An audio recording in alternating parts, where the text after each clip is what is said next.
Thank you for joining us on another episode of Get Ready News. I'm Mark Lindsted. This is my brother David Lindsted. And we're here to talk about things we see in the news and where we might find those in the Bible and what it means to the Christian of today and what it even means to the person who's not saved. Maybe they should be looking at these things as well as they consider their eternity.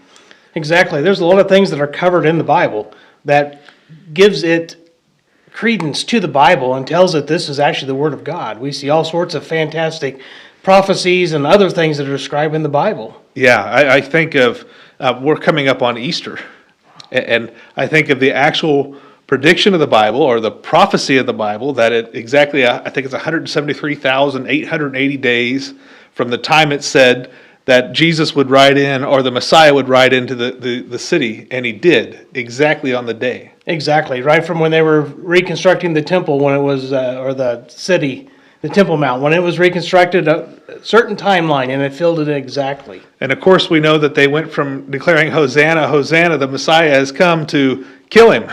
Yeah. So, well, I hate to say it, but I guess I don't hate to say it. I'm happy they did, because without his sacrifice I wouldn't be going to the kingdom of heaven. Amen on that. It says in the Bible that if the princes of this world would have known, this is over in 1 Corinthians 2, if they would have known what was going to happen and what his death on the cross would have meant, they would have never crucified the Lord of glory. Yeah. Well, what are we seeing in the news today? That's where we're going to start. This is a news program, so let's talk a little bit about the news. You shared with me this article here just recently. It says, once unthinkable question, could EV sales decline this year? Absolutely. You know, for quite a while, the EVs have been really promoted, and they've even Biden's come out and said by 2030, you know, this is to happen. And then Newsom out in California says there is no more internal combustion engines to be sold after a certain date. And they're really pushing hard for this EV, electric vehicle thing. But it looks like it's starting to fall back. There's really finding shortcomings on demand for these. Yeah, there's a huge shortcomings. In fact, when I was looking, I found this article about Ford cutting its F-150 Lightning production. And the first thing they said, well, decline in want. And then they came out really quick and said, oh, no, we mean we're gonna control our quality better. That's why we're reducing staff and reducing our output. Yeah, I've watched several websites do comparisons on these vehicles, like a diesel truck compared to this Lightning truck. And the Lightning truck comes out with what seems to be an impressive 300 miles range. But when you put just a regular 6,000-pound load on the back of it, it's 90 miles. And you just can't do anything. Well, I think I saw one and I won't mention their name because I don't want to get in trouble, but there's a famous car reviewing company out in Colorado, I think. And they put the trailer on it, and it went from 300 to 90 something. Oh. And then while they were driving down the highway, he got a half mile. He says, "Oh, we just lost 2 miles of range." Yep. So they're great. Electric motors have huge torque. They have amazing pulling capabilities, but battery technology is just not there. That's right. I don't think it's that people don't want this product. Yeah. There's other things that play in this. One is the batteries. If you think that this is a climate saving option, it's not. It's even more disastrous for the climate. The batteries aren't there. The motors are fantastic, but they just can't last as long as a gasoline engine. And they've got very big weaknesses to water. I watched one where a lady drove her Tesla into the thing and into the pond, and it caught on fire. Oh, wow. Well, I think about just the problem that there is converting a fossil fuel, because right now most of our electricity is made by coal-fired power plants. Now, if you really want to be green, we should be all nuclear right now. Absolutely. But coal-fired power plants, and then I hear that we lose 30% converting from a fossil fuel to electricity. So not only are you having a problem with the batteries, but now you're losing potential energy by converting from one energy source to a different. Yeah, you can never get in you never get out what you put in. Yeah. You look at a wind turbine, and that thing spins in the air, and it's making power, but you lose so much power from the blade through the transmission to the generator. You don't get Yeah. watt for watt. Yeah. You sent over this article here about General Motors, and they were talking about their EV productions. Yeah, they're cutting back on theirs too. They were at 1 million cars. I think they're still trying for 1 million cars, but they've already cut back to 400,000 this next year, and even 300. And there's been rumors of 200 in this article that they may be cutting back onto that. But the thing that I found interesting also is the lady who was over the GM EV section. One of the reporters asked her, "Where are we getting the power to charge these?" And she says, "Well, you have to ask the electric company. It comes from them." I saw that interview. And then the electric company guy was there, and he says, "Where do you get your power at?" And he says, "Oh, mainly coal." Yeah. So you're actually driving a coal-powered car, Yes. not a gasoline-powered car, Well, not an electric car. I remember her first answer to that question, where's the electricity come? She goes, from the building. And he goes, but where does the building get electricity? Well, it's tied to our other factory, our other building. It comes from that building. And finally they get to the actual energy producer for the state. And he's like, well, we're 96% coal fire. Yeah. And it's, I think people would drive electric vehicles if they were actually dependable and Yeah, they could replace Yeah. what we are doing now.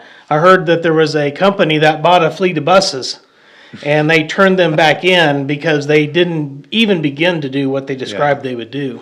Well, I, for one, I've driven a Tesla Model S. I've driven the dual motor, the Plaid. I've driven a Tesla Model X Plaid. These are fun cars. Don't get me wrong. They are the coolest car on the market, but they can't replace my current car. Exactly. I've watched videos where these Teslas can outrun Lamborghinis Yeah. in an eighth of a mile or something like that just because they have so much torque. And, you know, we've run trains like this forever. Trains are actually diesel engines hooked up to a generator that powers electric motors. Yeah. So that diesel engine is not running the train like you would think it is. It's actually powering electric motors. Yeah. And the difference is there's no battery. Exactly. It's a direct drive system. Yeah. And, you know, I'm even in favor of hybrids. Yeah. I know you had a hybrid once, and they seem to be a pretty solid thing.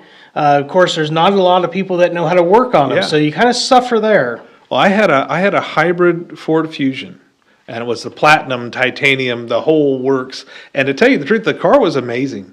I would get 35 miles to the gallon, 40 in the city, and it really did well. But here's the problem: I had a wreck in that car. I was coming back from a camp, and I rear-ended a guy. It was actually a big pile up on I-44, and I rear-ended somebody, and my airbags didn't even deploy. But it was bad enough that it was going to need some body work and a few other things. But the insurance company came back to me and said, it's totaled. And I said, what do you mean it's totaled? The airbags haven't deployed. He says, it's a hybrid. We don't want to trace all the wiring trouble that you're going to have from now on. Yeah, there are definitely some drawbacks. You know, I've worked in building automation and computer stuff for a long time, and the more computerized you get, the more problems you can get, and the harder it is to find things and find issues. Yeah. So I agree with that. I understand what they're saying. Yeah. Well, and then one other thing that I really want to make very apparent that a lot of people don't know, if you go to YouTube and you Google TED Talk Austin for like Austin, Texas, about electric vehicles, and the man has done this research and he says, okay, electric vehicle is not better for the environment. If you assume that each vehicle had 0% carbon footprint by the time it got to the dealership, then you have a fighting chance. Yeah. But he said to produce a regular internal combustion engine car, it takes 6 tons of carbon emissions by how they measure it. But an electric car is 20 tons of carbon emissions to make it, just to get it to the dealer. So it's already 14 tons of carbon negative, horrible, in a bad way, than a regular car. And he even came up with the calculation that if you don't replace the battery, if you never have to replace a motor, you can get your money back after 500,000 miles. Wow. And that just speaks to where we're at in technology for this. We're just not there. Yeah. And I'm all for, I don't mind solar, I don't mind wind power, I don't mind most of these things, but for us to think that we could just turn the switch off to a normal coal plant or a nuclear plant and run on wind only gives you power 30% of the time. Yeah. One of the things, I have a friend that works on those, and once the wind gets up to 45 miles per hour, it just freewheels. Yeah. And it doesn't even run until it gets up to about 10 or 15 miles an hour. So you may see it spinning, doesn't mean it's making power. Well, I know that from my experience in sales, I was in electrical sales for a long time, that if you wanted to put a wind turbine energy system on your land, we had to do a study on your land, and you had to have a minimum of 11 miles an hour average wind. Yep. Just to even make the thing pay for itself after 2 or 3 years. Yeah, we watch a lot of these shows where the people live off grid and they put those little turbines up, those props up, and those people are fantastically happy, and that's because they don't have power otherwise. Yeah. So this is like, if you come from 0 power to 30% power, it's fantastic.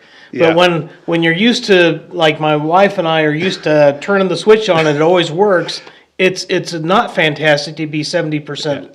When you're used to 100 amps on demand, Yeah. 2 amps isn't very impressive. Exactly. So what an interesting thing to see happening. But the government keeps pushing them. Yeah. And there's so much incentive. Hey, we'll give you an $8,000 tax credit that you can actually get paid back. So I don't know how a tax credit works if you get paid the money back. That's part of the corruption, I think, in our government. Yeah. But I'm all for alternative sources of energy. Absolutely. It's fine with me, but I don't think we should do it at the expense of the public. We shouldn't be investing billions and trillions of dollars in this. Companies that have the foresight or the knowledge to do this should be doing the research on their own. And then when they get it where it needs to be, they should charge accordingly to pay themselves for all their research. Yeah, they say that need is the mother of invention. If I need something, I'm going to invent it. And I think what we're trying to do is legislate need to make things happen far faster than they need to happen. Yeah. And we're just not there yet. I think the hybrid is a fantastic system. It might be a little complex, but that's a good intermediate. And maybe the push should be, let's go to a hybrid. Yeah. Now, my other thought I come back to, and I've always got this devil's advocate in my mind, is with an electric car, there's a lot easier ways to shut it down. Oh, yeah.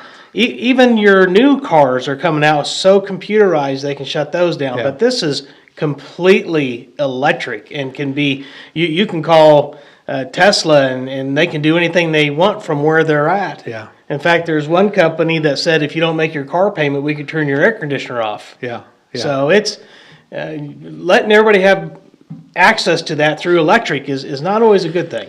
Well, they want to make your car totally electric so they can shut you on and off. They can control the grid. The grid can't even handle what we're trying to put on it already. That's another issue. And they could just shut the power off to your home, and you're not charging your car. You're not going anywhere. Versus gasoline, if I have a 5-gallon tank stuck in my garage, guess what I'm doing? I'm going somewhere. Exactly. And that, not only that, they're doing that to your money now. They want to get this bricks. They want to have the blockchain money. It's all going to be digital. Why? Turn it off. Exactly. If you purchase something they don't think is something that you should purchase, or if you're spending too much or not enough, they can just flip the switch and control it. Well, they don't have to. If they do that, they don't have to get rid of the Second Amendment. They just make it so your money doesn't work at gun dealers. Exactly. And if you're eating too much meat, Yeah. they can make it so that your funds cannot buy meat. Wow. What an amazing thing. And to think about this, so you look at where Biden started his presidency, what was the first thing he did? The very first thing he did was shut off our own oil production. Exactly. And go straight to our enemies and start buying more oil. And I think it directly ties to this push for EVs. I do too. We see him. He went over and talked to Saudi Arabia and begged them to lower the price in oil, and they just told him to take a flying leap. And they said, we're going to do what we want to do, and now we're even at the risk of losing the petrodollar. Yeah, and that'll really hurt us. You think inflation's bad now, and speaking about that, let's look at the truth about Joe Biden's economy. Yeah. You think inflation's bad at 9%, and truly that's the truth right now. We're at 9.1% inflation, not the little number they're talking about. They're trying to talk about cumulative numbers, Yes. not the actual number. And I just, if we're at 9% without the petrodollar lost, and the petrodollar's lost, we're going to be at 30, 40, 50, 60%. Exactly. This number we see on TV that says 3 and 4 and 5%, that's every month it's going up. Yeah. So if it was 5% this month and it went down to 3 this month, it's still up. It's just not up as much. It's still going up. Yeah. And that's something people don't understand. Just because he's down to 3% doesn't mean that we've lost inflation. Yeah. We're still have been inflated from that time. Well, I look at some of the numbers that came out just recently, like eggs are up 33%. This is when I become a little jealous that you have your own chickens. I don't. Maybe I need some chickens. We'll see. But they say meat's up 8%. Well, I shop meat, and I think it's more than 8%, but I'm not sure. They say that cars are up 7%. I saw that spike when cars were hard to get during the COVID rebuilding and everything. Now they're going way down. In fact, I think Chrysler. Is it Chrysler, Dodge, Jeep? They're having so much problem getting rid of their cars now that they're begging people to buy them. Their lots, they have over 700-day supply, which is crazy to think of for a manufacturer. Yeah, I've seen where they came out with a Grand Wagoneer again. Yeah. Real nice, big looking. It's a nice looking vehicle. It's a beautiful vehicle. But now they're talking about it was its own brand, and now it's coming back under Jeep. They're trying to consolidate things and shrink things down and trying to get their self under control. Yeah. Well, and then gas. Gas is up over 58%. Biden's first day in office, $2.39 was the average. But I can tell you, in where I'm from in Kansas, it was like $1.89 maybe. Yeah. And now $3.78. And I mean, this is just proof that the inflation rate is going way further than we ever thought it would. The thing that's disappointing is we did see a dip down in gas, but that's because we were spending our Federal Reserve to try to offset the cost. It's kind of like giving incentive to build those wind generators. Once that incentive is gone, no one's going to build them because they're too expensive. Yeah. Well, once all our federal oil supply is gone, the price is going to go back up to where it should be. And actually, OPEC can say, "Oh, you don't even have reserves now, so we're going to raise it even higher." I think right now we're paying over $120 a barrel, and if we were pumping our own oil, I think it could be as low as $20 or $30 a barrel. I mean, if you owned the energy, if you owned the oil market, you would own the world in production again. We would rise right back up to the number one economy. I find it interesting. I watched a special with Jay Leno in it, and Jay Leno said he thought the future was synthetic fuels and fuels that we could mix. He says the problem is they're up at about $7 or $8 a gallon. Well, once gas reaches that, then these will become an option too. Yeah. But Well, it's in making a false need. Yeah. But here was an interesting graph you sent me, and I thought this was really eye-opening to see this. Yeah, this is directly from the Bureau of Labor and Statistics data. And just to see the difference between each administration and how the inflation rate has gone up. And you can see Biden is way above everybody else on everything. Even George Bush the first was extremely high on things. Yeah. But you can see a huge difference between Trump and Biden. Now, I will give a little concession that we did have a pandemic. Sure. And we did shut down the economy. And it's not all his fault at the beginning, but all of his policies he's put in place have driven this even higher. Yeah. Well, I mean, one that stands out to me the most is the energy one there. Yeah. Under Trump, we saw a rate of inflation of 1.6%. And under Biden, it's 37.2%. Yep. That is a direct effect of two different opinions. Buy oil from our enemies or make our own. Exactly. There's no other way to put it. And I remember Obama, when he was in office, saying in order to get us off of gas, off of this fuel, they would necessarily have to hike the price. Yeah. So I think this is a way to get the price up so high that people like us who work for a living can hardly afford to put a full tank of gas in our car. Well, look at Obama's number, 29.9%. Exactly. I mean, that was their goal. Yeah. And I remember him saying he wasn't concerned that gas would get to $10 a gallon. He might be a little concerned with how fast it got there. Yeah. And you say, well, look, George Bush 1 is pretty high, but he was a globalist, and so was his son. I mean, they're all on the same team. The only ones that aren't on the team would be Reagan and Trump. I think they were the outsiders, and they suffered the most criticism. Well, and I think about the last statement Biden made about his jobs. He says, "Man, we've grown more jobs under my presidency than ever before. 8.6 million jobs." Yeah, this is a falsehood. He would come out and say, well, Trump lost all these jobs. Well, Actually, it was the pandemic, and actually it was a bunch of liberals and fake Republicans that voted us to shut down. I remember Trump shutting a few things down, saying, okay, we need to be cautious with this. But as soon as Trump was out, we shut everything down. Yeah. And really, truth be told, I think it's something like 3.7 million are real jobs that have been created, and the other jobs are just coming back from the pandemic. Reclaimed. So someone's opened up business again, and so they rehired their laid off staff. Yeah, and then last month they said, oh, well, we created, I think it was 180-some thousand jobs. But the truth of that is those were all part-time jobs given to non-U.S. citizens, when the actual full-time jobs by U.S. citizens shrank. Yeah. You know, I work a second job, and they hardly have any full-time people at that job. Everybody at this other place that I work is part-time. Yeah. We're seeing full-time jobs going away because they cost more for a company to have today. So mainly part-timers are doing most of the work. Well, where do we see this in the Bible? I think we can turn directly right over to Revelation chapter 6. Yeah, absolutely. This is where Jesus opens the third seal, and he releases the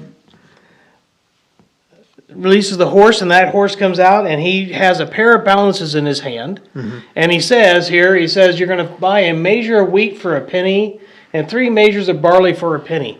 And you say, well, Dave, I have no idea what that says. Those sound kind of antiquated to me. Sounds pretty good to me, a penny. A penny sounds real good.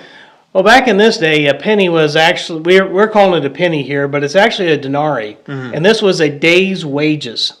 And so for a measure of wheat, which would be a quart of wheat, some people will say a pound, but it's like a quart size of wheat, it's going to cost a whole day's wages just for that. Wow. For barley, for 3 measures of barley, it's going to cost a whole day's wages just for that. Can you imagine that this minimum wage going in some places of $15 an hour? So let's think about this. A 10-hour day would be $150. Yep. So it's $120 a day you're making in an 8-hour day. Think about a loaf of bread costing you $120. Oh, yeah. And we've seen this before on a small scale. Yeah. This is talking about a large scale. If you remember at the end of World War II, the money, the currency, the marks in Germany were so worthless that they were bringing wheelbarrows full to buy food, and they were burning it. They actually cost less to burn the money for fuel than to buy wood. Oh, yeah. Well, I think about Venezuela. Yep. I think about Zimbabwe. I actually have a $1 trillion bill from Zimbabwe. It's worth like $4. Yeah. 1 trillion Zimbabwe dollars. You know, and we're headed that way, and this is a definite sign of what's coming. I mean, our inflation's getting out of control. It seems like the policies we put in place are actually crushing us and knocking us back. Yeah. Now, some people say, well, Dave, what does it mean when it says, hurt not the oil or the wine? And, you know, in every tribulation, God is punishing the earth for iniquity. Yeah. It's punishing the earth for what's going on. There are going to be millions of people that die during this time. Yeah. But God does not want anybody to die. No. In fact, to die without Him. He wants the wicked to come to Him. And I think that what He's doing is He's leaving the oil and the wine as a little bit of a help me and saying, you know, there's still a little substance for those that want to find and those that search. I'm there for you. Yeah. There's going to be enough to keep you alive, but it's going to be a suffering time. Absolutely. It's going to be a horrific time. I can completely see that. And then as we look at that, as we think of our own leaders leading us into this fray, this chaos, why would they do that? It blows the mind. You know, I used to laugh and giggle when someone said to me, oh, the devil's behind it. Yeah. You know? And the older I get and the more I look, the more I say, you know, there's something to this. I think there is a scheme, and I don't know if these people are willing participants or if they are controlled participants, but someone who just pulls out a gun and shoots their own foot, it just doesn't make sense to me. Well, I really think that it is the devil. I think that he's working through our government to bring America to its knees. And I think he needs America at its knees because he needs Israel to not have Big Brother to help. And I really think that's where we're at. I think he's using it to on purpose to just draw us down to nothing. And I'm going to tell you, I don't see America, the U.S. of A., anywhere in the Bible. Not in prophecy, not in Old Testament, not in New Testament, nowhere in the Bible is America. And I think that's because the Bible deals with what I call nations. And you say, but Mark, we're a nation. Not according to the Bible. Right. The Bible calls nations as people groups. Yeah. And America is really a blended people group. So it's the only place that you can move to and become American. You could move to Germany, but you can't become a German. But you can move to America and become American. Absolutely. And I agree with you. I don't think that America is shown in the Bible. And I find it interesting that most of the Old Testament deals with nation groups and people groups. It doesn't deal with individuals. Well, the New Testament, when Jesus came down to this earth and died for us on the cross, everything became personal. Yes. And the whole church age is personal. Yeah. And it says in Daniel's 70th week, which is our tribulation, the tribulation is going to be coming up soon, we're not here, and it goes back to nation dispensation. Yes, yes. Yeah, and I think that this is, in a sense, causing this chaos and this utter chaos. We see the world in complete chaos right now, and why do we see that? Well, it's preparing them for an Antichrist. And we see this man is Paul Henry Spaak, one of the founders of the EU, and he says, "We do not want another committee. We have too many already. What we want is a man of sufficient stature to hold the allegiance of all people and to lift us out of the economic morass in which we are sinking." And this is the most important thing he says right here. "Send us such a man, and be he God or the devil, we will receive him." Isn't that amazing? Man, that man would accept somebody that's evil if he could solve the world's problems. Yeah. If he could put everybody in internment camps and do whatever, but as long as everybody was good and happy. Wow. I mean, I just think about this. He just basically said, "Bring me the Antichrist, and I'll hug him." Yep. And that's exactly what we see. We see a setup for the Antichrist, who's going to bring peace and everything. And we see them setting themselves up to be the gods. I mean, I think of this person here, Barbara Marks Hubbard. She talks about taking and killing off a fourth of the population. Well, if you read down the next verse of the Bible there, it starts talking about, or the eighth verse, it starts talking about taking a quarter of the population away. And she says, we're the agents to do this. Exactly. You can see how people are biting right into this. You know, the Bible has a lot of history written ahead of time. Yeah. And you can see how these people are playing into this. And one of the things I find fascinating, we were talking about the other day, is how many people outside of the Bible have any clue what the Bible says, and they have no idea that everything they're doing is going right along with what God said. Yeah. They think it's them, Yeah. but it's not. Yeah. Well, we want to finish today with just a few seconds here to talk about how you can have peace through this time. And that peace is found in Jesus Christ. And you place your faith and your trust in Him, that He came to earth, He was born of a virgin, He lived a sinless life, and He went to the cross to pay for your debt of sin and for my debt of sin. And you've placed your trust in Him, that He's resurrected and gone before us and is waiting to call us home. Thanks for joining us today. We'll hope to see you the next time on Get Ready News.